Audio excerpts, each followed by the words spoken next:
ہمیں مدرسے کی برکت سے مفت میں مل رہی ہے۔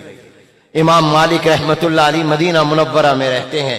جب مدینے میں بارش آتی تھی، مدینے والے لوگ مدینے سے باہر نکل کر پہاڑوں کے درمیان نہانے کے لیے جایا کرتے تھے، اس لیے کہ پہاڑوں کے درمیان نشیبی جگہ میں بارش کا پانی جمع ہو جاتا، پہاڑوں سے بھی نیچے آ جاتا تو نہانے کا مزہ آتا کہ نیچے پانی جمع، اوپر بارش آ رہی تو جا رہے تھے۔ امام مالک بھی جا رہے ہیں، مدینہ منورہ کا گورنر بھی جا رہا ہے۔ گورنر مدینہ کی نظر پڑ گئی امام مالک کے چہرے پر، اپنی سواری امام مالک کی سواری کے قریب لا کر کہنے لگا، خوش نصیب ہوں آج آپ کی ملاقات راستے میں ہو گئی، مجھے حضور علیہ السلام کی حدیث تو سنا دو۔ امام مالک کو غصہ آ گیا، شرم نہیں آتی تمہارے دل میں میرے نبی کی حدیث کی کوئی عظمت نہیں ہے، کوئی قیمت نہیں ہے؟ عظمت ہوتی تو تم مسجد نبوی میں آتے، میں حضور کے روضہ پاک کے پاس بیٹھ کر روزانہ حضور کی حدیث پڑھاتا ہوں، حضور کی حدیثوں کا درس دیتا ہوں۔ تو نے راہ چلتے مجھے دیکھا تو مجھ سے کہا حدیث سنا دو، معلوم ہوتا ہے تیرے دل میں عظمت نہیں۔ عظمت ہوتی تو آدمی چل کر جاتا ہے اور سفر کر کے جاتا ہے، جا کر دو زانو ہو کر بیٹھتا ہے۔ اگر تیرے دل میں حضور کی حدیث کی عظمت ہوتی تو وہاں آتا۔ گورنر مدینہ ڈر گیا کہ آج مجھ سے بے ادبی ہو گئی، واپس آیا، نہانا چھوڑا، آ کر مدینہ منورہ کے قاضی اور عدالت میں جا کر جج کو پیش ہو گئے اور کہا آج میرے سے یہ غلطی ہوئی، میرے اس جرم کی جو سزا ہو وہ سزا مجھے دے دو۔ قاضی مدینہ نے کہا، مدینہ منورہ کی عدالت کے جج نے کہا تمہاری کمر پر 40 کوڑے مارے جائیں گے، تمہارے دل میں حضور کی حدیث کی عظمت نہیں ہے۔ گورنر مدینہ نے اپنی کمر پیش کر دی، 40 کوڑے لگ گئے۔ آبادی تھوڑی سی تھی، بات پھیل گئی کہ آج مدینے کے گورنر کو 40 کوڑے لگیں گے۔ امام مالک مسجد نبوی میں حدیث کا درس اگلے دن دینے کے لیے بیٹھے، وہ گورنر مدینہ آیا، دوبارہ آ کر دو زانو ہو کر بیٹھ کر کہنے لگا امام مالک مجھے حضور کی حدیث سنا دیجئے۔ امام مالک نے کہا بیٹھو میں تمہیں حدیث سناتا ہوں۔ حضور کا ایک فرمان سنایا، دوسرا سنایا، تیسرا سنایا، چوتھا سنایا، میرے نبی نے یہ فرمایا، میرے نبی نے یہ فرمایا، میرے نبی نے یہ کیا۔ 40 حدیثیں سنائی اور اس کے بعد امام مالک رحمتullah علیہ نے 40 حدیثیں جب سنا دی تو وہ کہنے لگا گورنر مدینہ حضرت ایک سوال کا جواب تو دے دیں، کل میں نے ایک کا کہا تھا آپ ناراض ہو گئے، آج میں نے ایک کا کہا آپ نے 40 سنا دی، وجہ کیا ہے؟ آج میں نے ایک کا کہا آپ نے 40 سنا دی، کل میں نے ایک کا کہا آپ ناراض ہو گئے۔ فرمایا کل تو نے راہ چلتے مجھے کہا تھا، آج تو میرے پیغمبر کی حدیث کے لیے اپنی کمر پر 40 کوڑے کھا کر آیا ہے، مجھے پتا چلا تو یہ 40 کوڑے لگے ہیں، میرا دل چاہا ہر ایک کوڑے کے بدلے میں تمہیں حضور کی ایک حدیث سنا دوں۔ تو گورنر مدینہ کہتا ہے کاش مجھے پتا ہوتا کہ ہر حدیث کے بدلے، ہر کوڑے کے بدلے میں حضور علیہ السلام کی ایک حدیث سننے کو ملے گی تو میں 40 سے زیادہ کوڑے کھا کر آتا۔ یہ عظمت تھی بخارا کا۔ میں وہ چوک دیکھ کر آیا ہوں، اس سفر میں ہمارے کئی دوست بھی ساتھ تھے۔ ازبکستان کا شہر بخارا ہے، امام بخاری کی ہم قبر پر گئے ہیں، وہاں پر ہم نے امام بخاری کو پہلی اور آخری حدیث سنائی ہے، قبر کے پاس بیٹھ کر سنائی ہے۔ امام بخاری رحمتullah علیہ بخارا شہر کے جس چوک پر حضور علیہ السلام کی حدیثیں بیان کیا کرتے تھے، ایک مرتبہ لوگوں نے گنا کہ کتنے لوگ ہوں گے تو 80,000 کا مجمع تھا جو امام بخاری سے حضور کی حدیث سننے آیا تھا۔ لوگوں کے دلوں میں عظمت تھی۔ بغداد میں، دمشق میں، مصر میں محفلیں قائم ہوا۔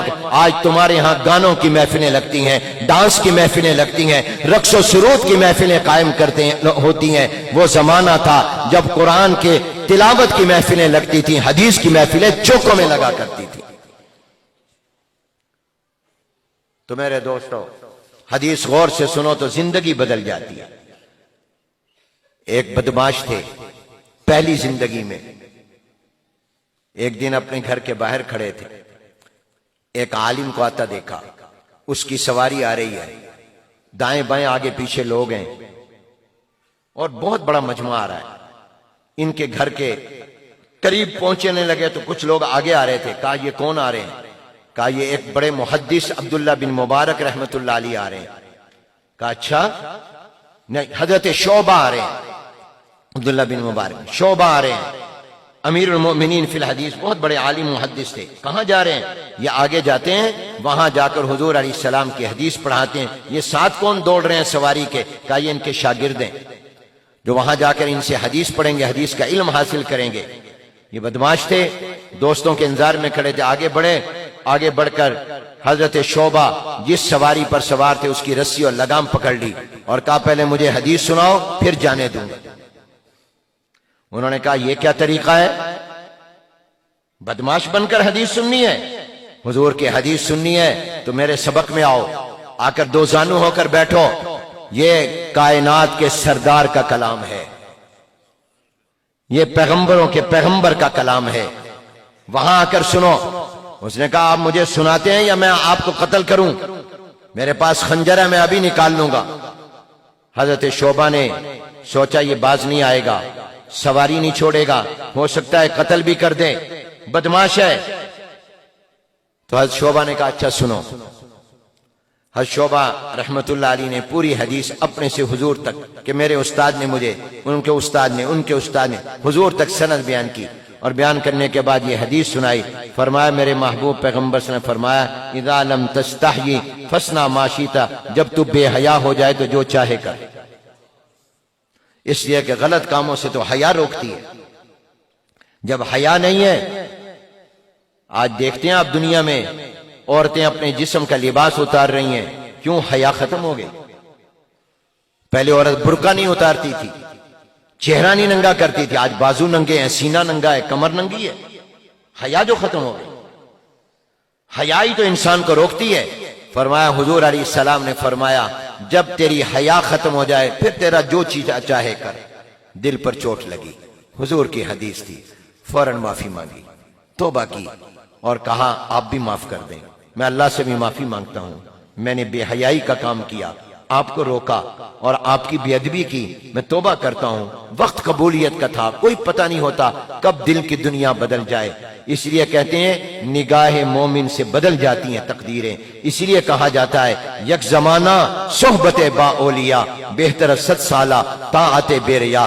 ایک گھڑی کسی اللہ والے کے پاس بیٹھ جاؤ، یہ اخلاص والی 100 سال کی عبادت سے بہتر ہے۔ اس کی زبان سے ایسی بات اللہ نکلواتا ہے، زندگی بدل جاتی ہے۔ حضرت شعبہ نے کس درد کے ساتھ، کس اخلاص کے ساتھ کہا ہوگا کہ اور وقت قبولیت کا آ گیا، دل کی دنیا بدلی، معافی مانگی، توبہ کی، اور ان کا نام عبداللہ بن مسلمہ القعنبی ہے، جو بدماش سے محدث بنے اور پھر اتنے بڑے عالم بنے کہ امام بخاری کے استاد بن گئے۔ امام بخاری کے استاد ہیں۔ فوراً مدینہ چلے گئے، جا کر امام مالک رحمت اللہ علیہ کے پاس حدیثیں پڑھنے لگ گئے۔ امام مالک کی جو حدیث میں کتاب ہے موطا امام مالک، اس کے راویوں میں ہے عبداللہ بن مسلمہ القعنبی۔ اس روایت کو حدیث کو اس کتاب کے حدیث سے نقل کرنے والے میں یہ شامل ہے۔ اللہ نے کیا سے کیا بنا دیا، حضور کی نگاہ نے بھی بدل دیا۔ میں کہا کرتا ہوں، ایک اردو کا شاعر ہے، اس نے حضور کے انقلاب کا جو نقشہ کھینچا ہے کوئی نہیں کھینچ سکتا آسان سادہ لفظوں میں۔ جو حضور کی نظر نے کیا وہی اللہ کے کلام قرآن نے کیا، حضور کی حدیثوں نے کیا صلی اللہ علیہ وسلم۔ وہ کہتا ہے کیسے کیسے ایسے ویسے ہو گئے، جنہوں نے حضور کی بات نہیں مانی، ابو جہل، ابو لہب، عتبہ، شیبہ، کیسے کیسے بڑے بڑے سردار تھے، لیکن حضور کی بات نہیں مانی، ان کی لاشیں گھسیٹ کر بدر کے کنویں میں پھینکی گئی۔ کہتا ہے کیسے کیسے ایسے ویسے ہو گئے، اور وہ جو ایسے ویسے تھے، رنگ کا کالا، ہونٹ موٹے بلال حبشی، فارس کا سلمان، روم کا سہیب، تو کہتا ہے وہ ابو جہل، ابو لہب تو کیسے کیسے تھے، ایسے ویسے ہو گئے، کیسے کیسے ایسے ویسے ہو گئے، اور ایسے ویسے کیسے کیسے ہو گئے۔ سبحان اللہ، اونچی آواز سے کہو۔ وہ اتنے اونچے ہوئے کہ حضور نے فتح مکہ کے موقع پر کہا بلال زمین پر نہیں بیت اللہ کی چھت پر چڑھ کر اذان دے، دنیا کو پتہ چلے بیت اللہ اعلیٰ ہے، مگر محمد عربی کا غلام بیت اللہ سے بھی اعلیٰ ہے صلی اللہ علیہ وسلم۔ یہی انقلاب پیدا کیا ہے حضور علیہ السلام پر اترنے والے قرآن نے، یہی انقلاب پیدا کیا ہے۔ اگر سچے توجہ سے حضور پڑھے تو حضور کی حدیثوں نے بھی، یہ حضور علیہ السلام کی حدیث نے عبداللہ بن مسلمہ القعنبی کو گنڈے اور بدماش سے محدث بنا دیا، امام مالک کا شاگرد بنا دیا، امام بخاری کا استاد بنا دیا۔ تبارك الذي نزل الفرقان على عبده ليكون للعالمين نذيرا